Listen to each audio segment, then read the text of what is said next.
Joining me now is veteran and congressman from Texas, Pat Fallon. Congressman, welcome to the program. Grant, thank you so much. I appreciate it. What do you make of all this? Now we're apparently left. We've left Americans behind, and you got the Pentagon calling the Taliban pragmatic. Grant, I'm furious, and this is a disaster.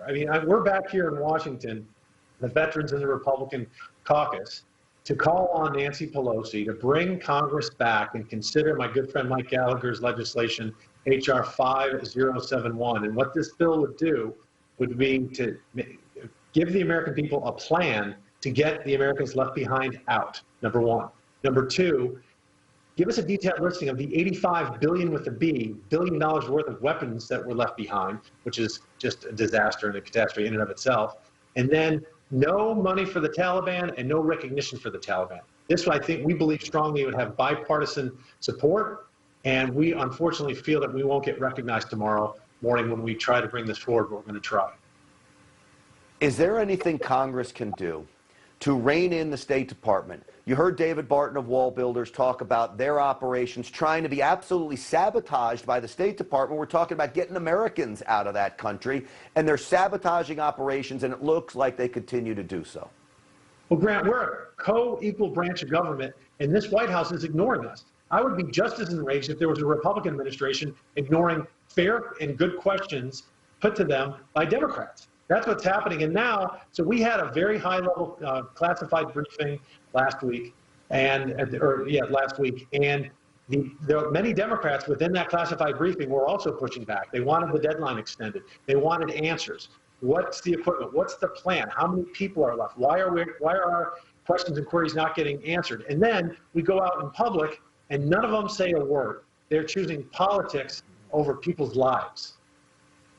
Yeah, it's amazing to me. I want to play a soundbite from you from Kirby, the Pentagon spokesperson. Take a listen to this about why didn't we pull troops back when we knew a suicide bomber was on the way. Watch him dodge. I am absolutely not going to speak to a press story that was informed by the unlawful disclosure of classified information and sensitive deliberations here at the Pentagon. Just not going to do it. Well, the Supreme Court of the United States has ruled on a case called the Pentagon Papers, which allows the media to report on those very types of things. And in fact, Congressman Fallon, we were reporting that the State Department ordered refugees back through the gate that were already inside the airport, back out to ultimately be blown to smithereens. And I hope that is investigated. Absolutely. During that classified briefing, now because it's a fait accompli and it happened, they told us, they warned us that at the gates there might be an ISIS-K terrorist event. And that's precisely and exactly what happened. There's 13 more Gold Star families as a result. And we heard the same report, too, that you just mentioned, Grant, that the Taliban had offered Kabul to be secured by the Americans, and Joe Biden said no. And by the way, he's blaming the military about the loss of Bagram.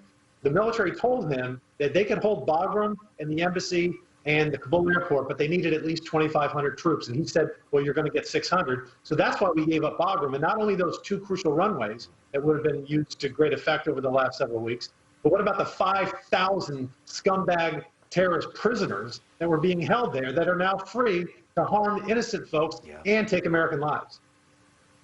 Every move he made will have blood on the hands of Joe Biden and the State Department, because Americans are already killed over this, and the sad reality is I think more are going to be killed over this as well. Congressman Pat Fallon, keep up the good work up there. Thank you for keeping us posted on everything. God bless you, Grant. Take care.